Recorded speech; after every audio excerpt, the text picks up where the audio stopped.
Assalamualaikum warahmatullahi wabarakatuh. Nama saya Abisa Atila Baldan, NIM 009, akan menjawab soal 1 sampai 3. Soal yang pertama, apa prinsip utama dari etika jurnalistik yang paling ditekankan dalam kedua jurnal tersebut? Apakah prinsip tersebut masih relevan di era jurnalisme digital dan bencana? Salah satu prinsip utama dalam etika jurnalistik yang paling ditekankan dalam kedua jurnal ini adalah kredibilitas melalui akurasi, keseimbangan informasi, serta tanggung jawab sosial media. Dalam jurnal pertama, tentang jurnalisme bencana yang ditulis oleh Reddy Panuju, prinsip tanggung jawab sosial sangat kuat, terutama saat media meliput bencana seperti letusan Gunung Agung.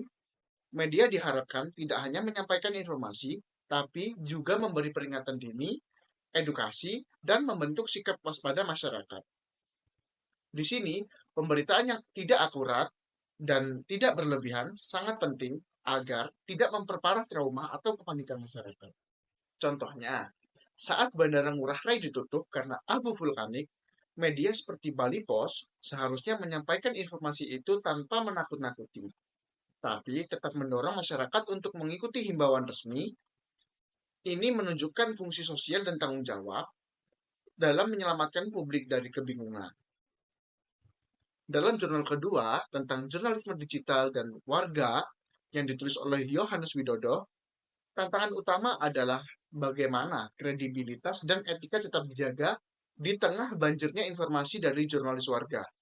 Di era digital, siapapun bisa jadi jurnalis, tapi tidak semua memahami kode etik jurnalistik seperti akurasi, objektivitas, dan verifikasi. Contohnya, banyak media viral di media sosial yang ternyata tidak faktual dan tidak diverifikasi. Jika etika itu diabaikan, bisa muncul efek berantai seperti hoaks, kepanikan, atau pencemaran nama baik. Nah, apakah prinsip-prinsip ini masih relevan di era digital dan bencana? Ya sangat relevan, dan lebih krusial dari sebelumnya. Kenapa begitu? Karena di era digital ini, informasi menyebar lebih cepat. Nah, salah sedikit bisa jadi bencana. Nah, saat bencana, publik berada dalam situasi emosional dan rawan panik. Maka dari itu, media harus ekstra hati-hati dan empatik. Nah, maka dari itu, etika jurnalistik bukan sekedar aturan lama, tapi justru menjadi kompas moral di tengah derasnya arus digital dan disrupsi informasi. Baik dalam bencana maupun dunia digital, wartawan dan netizen yang menyampaikan berita harus tetap menjunjung kebenaran, keadilan, dan kemanusiaan. Nah, soal yang kedua, setelah membaca kedua jurnal, menurut Anda, apakah media online di Indonesia telah menerapkan etika jurnalistik secara memadai dalam pemberitaannya? Berikan alasan dan bukti. Oke, menurut saya, media online di Indonesia belum sepenuhnya menerapkan etika jurnalistik secara memadai, meskipun ada beberapa contoh positif. Dari jurnal satu tentang jurnalisme bencana di Bali Post, penulis Reddy Panuju menemukan bahwa portal berita berusaha mematuhi kode etik jurnalistik, seperti tidak menyebarkan berita sadis, tidak mencampurkan fakta dan opini secara berlebihan, serta menyajikan informasi yang membantu masyarakat bersikap saat bencana Gunung Agung. Ini menunjukkan penerapan etika jurnalistik yang baik, terutama dalam situasi darurat.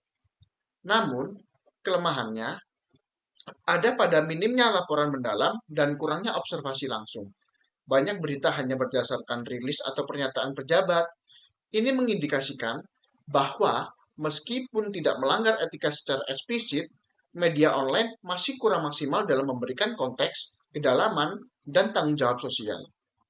Dari Jurnal 2, karya Yohanes Widodo tentang etika jurnalisme digital, kita melihat fakta yang lebih mengkhawatirkan. Di era digital, banyak media online, termasuk jurnalisme warga, mengabaikan prinsip verifikasi, akurasi, dan cover both sides.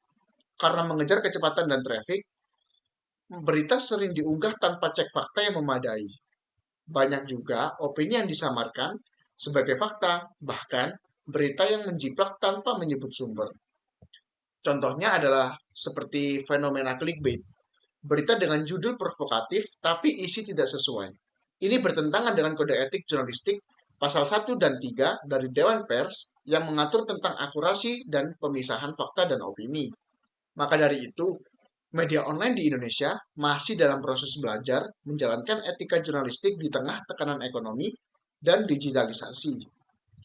Nah, sebagai audiens, kita harus lebih kritis dan lebih bijak, tidak menelan mentah-mentah informasi dan media online.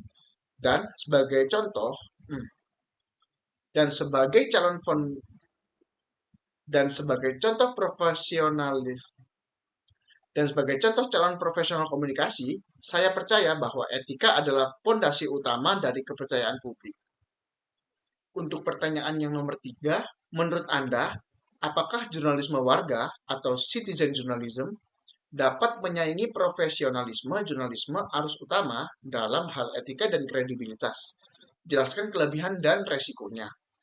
Nah, jurnalisme warga memiliki potensi untuk melengkapi, tapi belum sepenuhnya bisa menyaingi profesionalisme jurnalisme arus utama dalam hal etika dan kredibilitas. Kelebihannya adalah jurnalisme warga itu cepat dan spontan. Jurnalisme warga seringkali menjadi yang pertama dalam melaporkan peristiwa karena berasal langsung dari masyarakat di lokasi kejadian.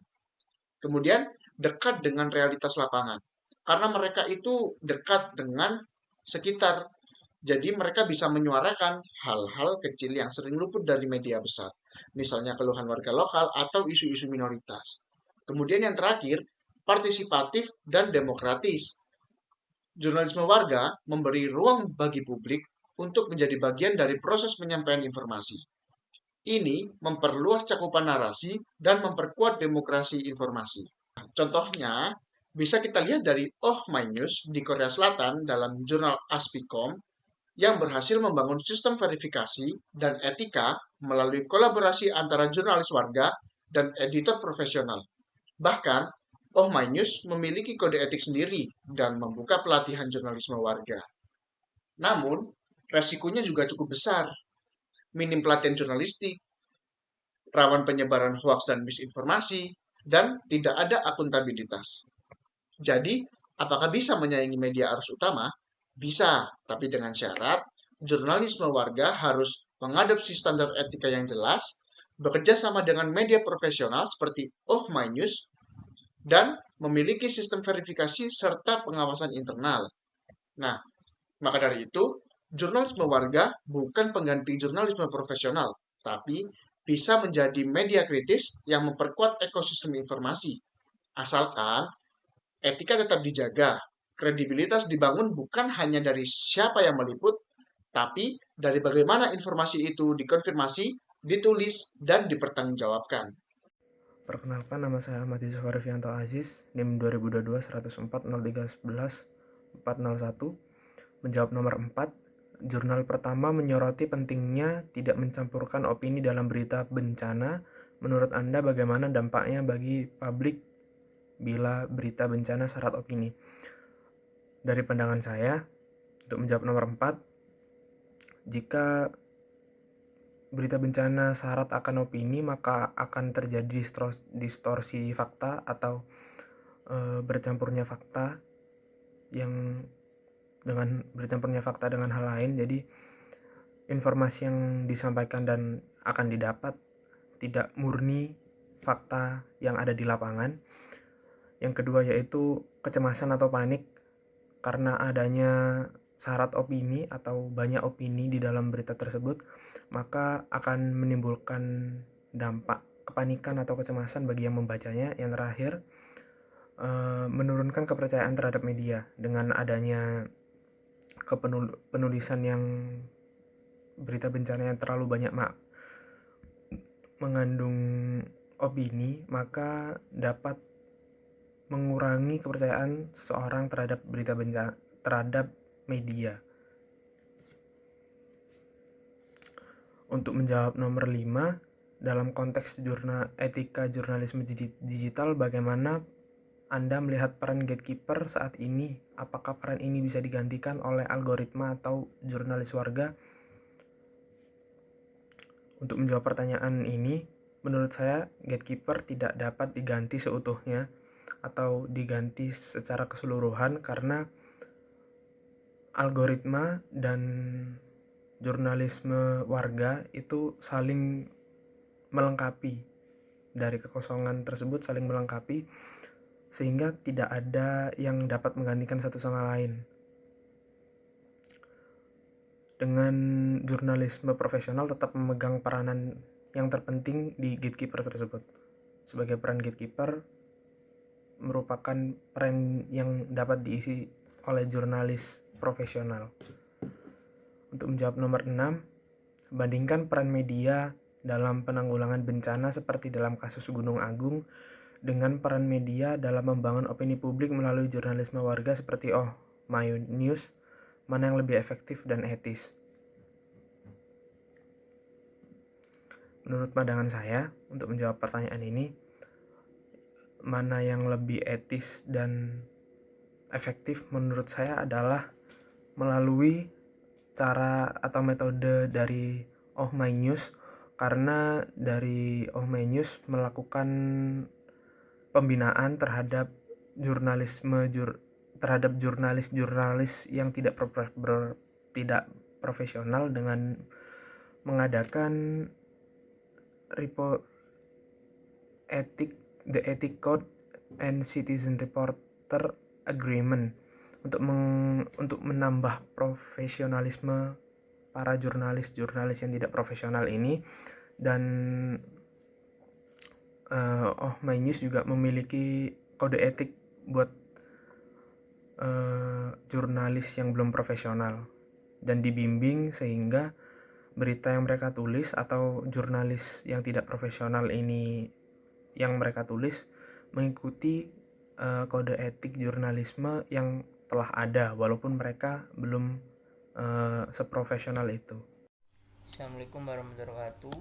Perkenalkan, nama saya Niko Ardianto, NIM 22058, dan saya akan menjawab nomor 7 sampai nomor 10. Yang pertama, jurnal Asipcom menyebut bahwa setiap orang kini bisa menjadi jurnalis. Menurut Anda, apakah ini kemajuan atau kemunduran bagi etika jurnalistik? Jelaskan. Menurut saya ini merupakan kemajuan, karena kemampuan setiap orang menjadi jurnalis adalah kemajuan dalam berpartisipasi informasi. Namun bisa menjadi kemunduran dari sisi etika jurnalistik jika tidak disertai dengan pelatihan dan kontrol. Jurnal Asipcom menyoroti bahwa tanpa pemahaman etika, jurnalisme warga bisa menjadi saluran penyebaran opini pribadi, hoaks, atau informasi tidak akurat. Oleh karena itu, kemajuan ini harus diiringi dengan peningkatan literasi media, pelatihan jurnalistik dasar bagi warga. Yang kedua, bagaimana sebenarnya jurnalis menghadapi dilema antara kecepatan dan akurasi, terutama dalam pemberitaan digital saat bencana. Apa yang Anda pelajari tentang dua jurnal ini? Kecepatan memang penting dalam pemberitaan bencana, tapi tidak boleh mengorbankan akurasi. Jurnal Asipcom menyoroti bahwa tuntutan kecepatan sering membuat jurnalis mengabaikan proses verifikasi dari jurnal penuju.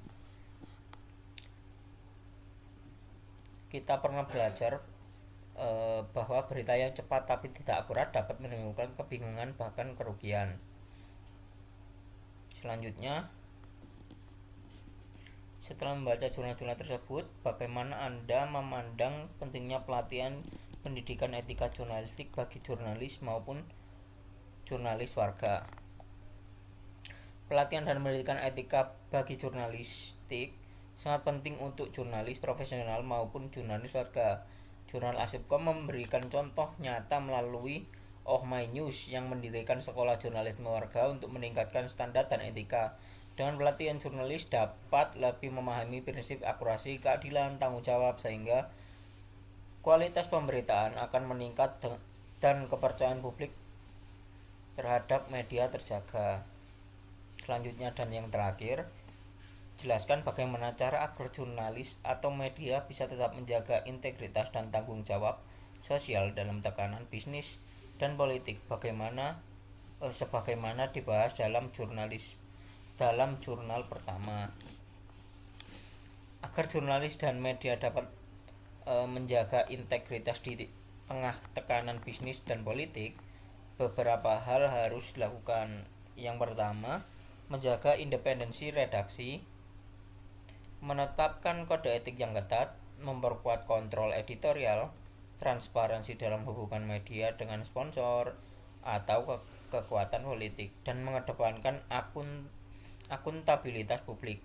Demi dalam jurnal Asipcom, Oh My News menjadi contoh bahwa dengan kolaborasi antara jurnal profesional dan warga serta sistem editorial yang ketat, media dapat tetap menjaga kredibilitas dan idealismenya. Sekian dari saya, terima kasih.